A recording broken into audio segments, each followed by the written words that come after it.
Hey, AJ from the Moto Academy here, Tampa Supercross. We're going to break it down. I'm going to do my best to analyze and make sense of what you guys saw from the carnage to the passes, and from a racer's perspective that was there from the day, and also a riding coach that hopefully can, again, just make sense of what the heck you guys are watching. If you guys want to send in your own footage to be analyzed, head over to club.themotoacademy.com. Subscribe to the Moto Academy app where you can send in your own riding footage. I send video responses back. It's essentially like a one-on-one lesson. So Tampa was a hectic one.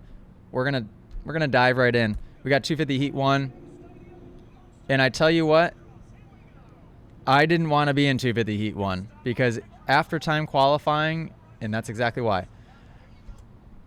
After time qualifying, when the rain started coming down, before the night show started, it was raining a lot. So it was really hard to gauge on, okay, is the track going to be a complete disaster? Is it going to be extremely slippery? Is it going to be perfect? You don't know, and you don't get a sight lap before this heat.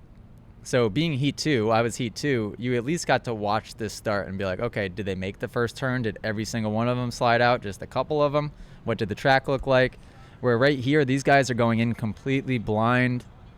If you look at Bloss on the 57, he just isn't able to get stopped quick enough, and he goes into the back of 58, whoever the heck that is, Smith, and then it just takes both of them out, and Chambers. So this would have been a good heat to be in, because those are a couple fast guys that are down in the first turn.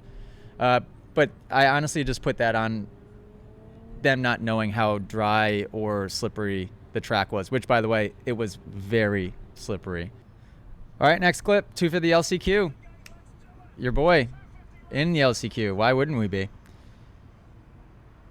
Not a great start, but I guess I do a good job of just kind of hugging the inside. What I will say, guys, at least for me personally, this Tampa is a really difficult one because when it started raining, I have a ceiling, and I talk about this really in depth on the podcast, but I have a ceiling on risk tolerance, and when it's raining in Supercross, that blows past my ceiling, and I just wasn't willing to go any faster. So I just was kind of cruising and trying to be as safe as humanly possible. We actually, inside of the Moto Academy app, have an entire race from the LCQ with the communication of my team using GoPro footage and footage from Dr. Irresistible Ryan filming from the stands. It's actually really cool. It's the entire LCQ in its entirety, and you can listen to the team communicating. Kind of cool. That's inside of the app. Okay, and then we'll show you how my LCQ ended, and I'll break down this crash. Just cruising, nice and easy, just by myself, doing my thing. Jumped the finish line, foot out. This is like an arena cross style section. You had to get on the brakes so aggressive coming into this turn, and we were downshift from third to second in the air. Look at how bottomed out my forks are in this shot. And aggressive on the front brake right here. But what happened, we have stock bar mounts on my race bike, and when my front end knifed just a little bit, right here, my bar mounts, you almost could see it. My bar mounts crushed and the bars went completely sideways, which just over-exaggerated and just made the knife go crazy.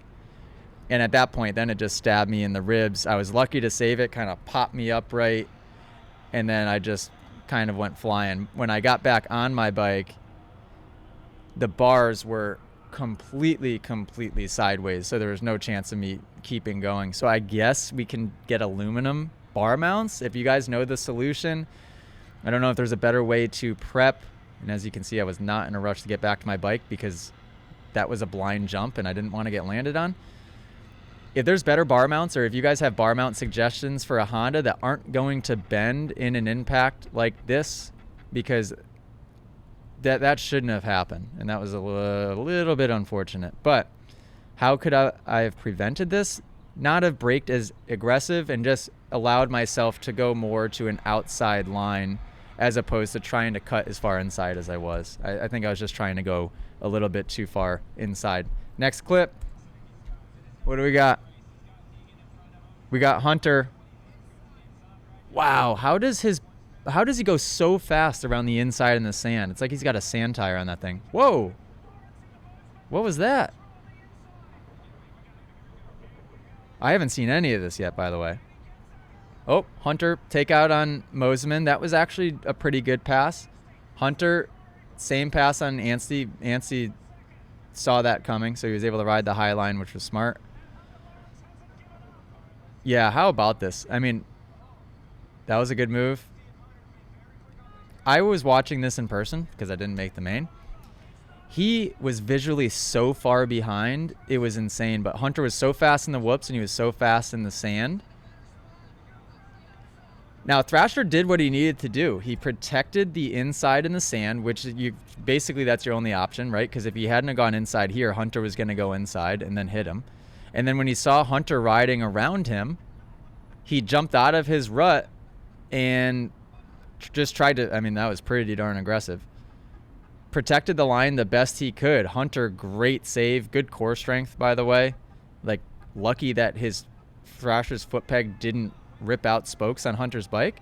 And then this right here, the decision for Hunter to go left and to put himself on the left side of Thrasher, and again, we talk about this really in depth on the podcast as well, that was the move.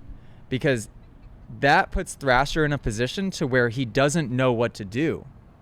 I talked about this with Dean Wilson. He was with us at the Dog Pound yesterday, and I said, Dean, what would you have done if you were Thrasher going into that last turn? What do you do? And he's like, I don't know. Other than just playing the brake check game and just waiting. There's not much you can do in that situation. When Hunter was able to open him up like that from the outside, it puts you in almost a position where you cannot defend. If Thrasher had rolled the inside close to this tough block here, Hunter would have just rode around the outside of him, right? He tried to go in the middle somewhere, but then he misses the ruts. Hunter does this perfectly. And also Hunter makes a really good, smart, quick decision to go just tabletop single and jump to the finish line, which, by the way, is at the bottom of the finish line. It's not at the top of the finish line. So, yeah, just well played. But right here, that's got to be third gear for Hunter in the sand. No, you see him shift to third. Oh, that's where I wish I had their bikes.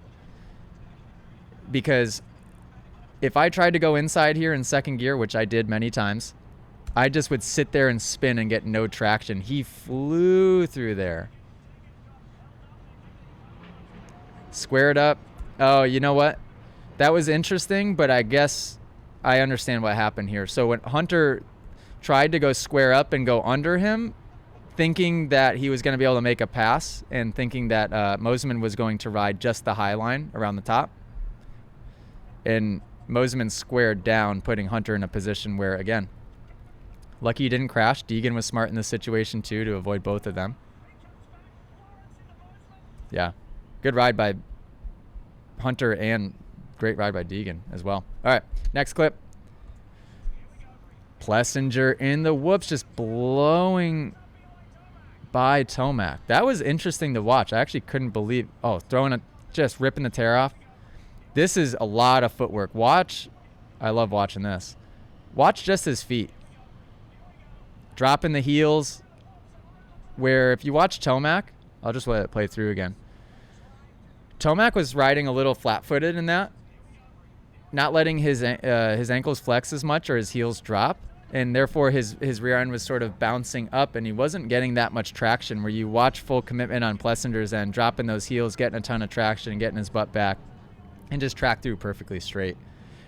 Again, especially as that rain started to come, it was so slippery everywhere. The more you could drop your heels and get that weight low, the better traction you were going to get. Next clip. What do we got? Just a whole bunch of sand carnage. There I go. Just not having a good time. Is this in the LCQ?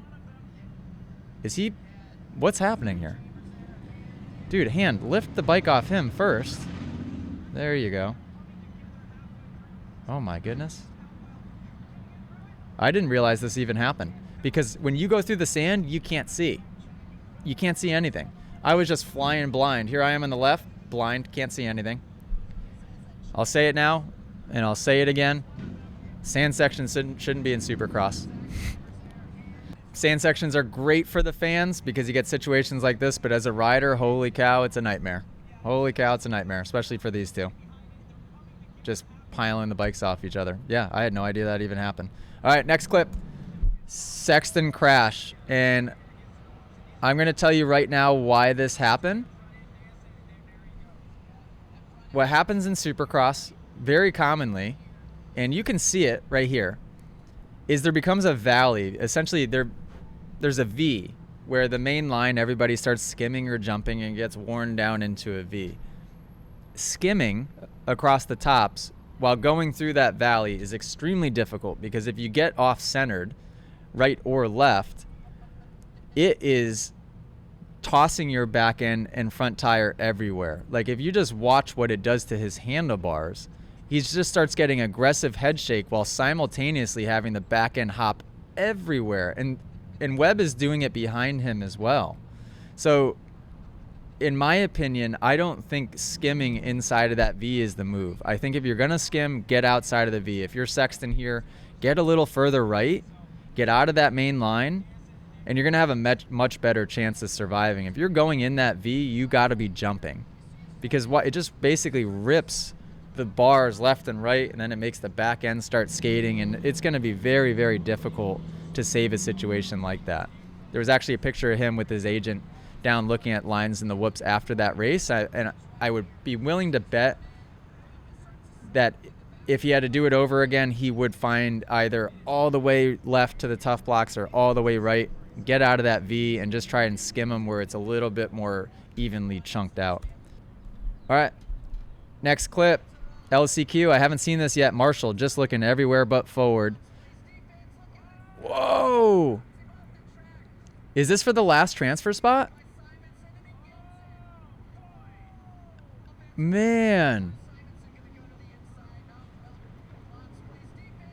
Oh, I mean, hey, okay. All right, this is interesting. Wow, Marshall got back on the track pretty quickly for what that was. Okay, looking over left shoulder, looking over right shoulder. What do I do? All right, I'm going to break it down. If you're Marshall, if you're the number 50 on the Suzuki, what do you do? I think you got to go a little. He's got the right idea. He's giving him no room here, which is smart. But I think he went a little too fast. Wow. I mean, no, Marshall did a good job. Because last weekend, what did I say? I said you have to just keep your foot peg as close to the tough block as you can, and then aim for the outside, the very end of the corner, and do it as fast as you possibly can, and hope that that guy behind you can't create the angle. But look at what Simonson does right. This is impressive, especially with it being wet. Look at what Simonson does here. Creates that angle. That is impressive with both feet on. Matter of fact. Wow, it's almost like he tucks the front here like he's going to crash and then just gets back on the throttle. That was impressive. And Marshall just recently tore an ACL. I hope that's not his bad leg. Perfect. And Carmichael says it, perfectly executed. That was really well done by Simonson. And I would have not wanted to been in Marshall's position in that last corner. Holy cow. Wow. Wow. Very good move. All right, next clip. Woo! The only way you save that, whoa, man. This is what I'm talking about. That risk tolerance. Where is that ceiling as far as how risky are you willing to get? When now that rain's coming down, especially dirt like that, hard pack, dark Tampa soil that really is bad in the first place. It gets sketchy. The only thing that saves that, by the way, is core strength. If you don't have a strong core, right there, Sexton is crashing. That tight abs, strong core is the only thing that's saving him in that situation because his inside elbow even began to drop a little bit. I was pulling up for the LCQ, and Sexton had just won his heat race, and he came over to me, and the one thing he said, he just goes, throttle control. Throttle control. And that's right. I mean, when it's raining on and off like that, look at how, yeah, very good save. Very good save. But that's why it's important to have strong core when you're on a dirt bike. That is for sure. All right, next clip. Oh, boy. Yep, Racer X got it. Shout out Racer X for getting this clip. I'm just going to let this keep playing over and over. What I will say is it's a bummer that Anderson just seems willing to throw a race away just to take a guy out. This could have been a pass. He could have just lightly touched him and then cut down, but Anderson rode every inch of that was a kamikaze move. It didn't even look like Anderson tried to stay up. I mean, that's deserved of probation, whatever the heck that means, right? I think that should have been deserved. That should have probably deserved a penalty, right? Did he get a penalty other than a probation? It's just like when you have the 51 and the 21 just doing it over and over, at what point is it like, all right, well, we got to do something? I mean, I think the AMA should crack down to a certain extent. You got to let the races play out, but that's not the race playing out. That's just a guy very blatantly taking another guy out. That's my opinion. Let me know in the comments.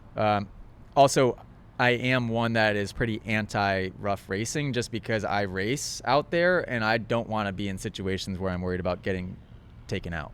So I'm maybe a little bit of a wimp about it. All right, next clip. What do we got? Oh, we got a Deegan crash. Whoa. No idea how that happened. He skips the whoops. He must be on a slow lap in qualifying. Goes to double this. Very odd. He must have hit false neutral, or I have no idea what would have caused that. Let's watch it one more time through and it goes back to the top. What I will say about this crash, guys, two things. One, he is a smart crasher in that watch his air awareness when he's flying through the air upside down and he decides to tuck his head right there. That saved him. Had he have just aimlessly flown through the air, he would have landed on his head or neck, and that could have been way, way worse. So good on him for knowing where he was in the air and be able to tuck his head and save it. Secondly, you have to be able to hit the ground and get back up. Motocross, let's face it, I don't care how good you are, even if you ride super safe like I do, you crash. I've crashed 5 times already this season. We're only 2 races in. You have to be able to take a hit. Jet and Hunter have proved that they can take hits and keep going. So this is a good sign that Deegan can hit the ground hard and get back up. I know that sounds weird, but that's an important aspect. Let's just watch it one more time through. He's also lucky he didn't fly a little bit further to the side and land just straight up on, I mean, at least he hit some dirt, right? All right, guys. So there's the breakdown. Didn't get super analytical with it this time, I feel like. But if you guys want really in-depth breakdowns on your own riding footage, go to club.themotoacademy.com. Subscribe to the Moto Academy app. We're going to be releasing videos like this every single week on YouTube, but we release way more videos and way more in-depth videos inside of the app on a weekly basis as well. So make sure you guys hop inside of there. We will see you at the next race, Oakland. I won't be there, but cameraman Cam will be there filming a vlog for Jet, which, by the way, that lives inside of the Moto Academy app as well. So behind-the-scenes video of Jet at each race inside the Moto Academy app. Cam's going to be filming that. I won't be there, but I'll be at Dallas the following weekend. So I'll see you guys there. Subscribe, would you? Gosh darn it. Subscribe to the Moto Academy. Okay. My lips are chapped. Where's my water? I need to eat a donut. There's a donut waiting for me. There's so much going on. Okay. Well, toodaloo.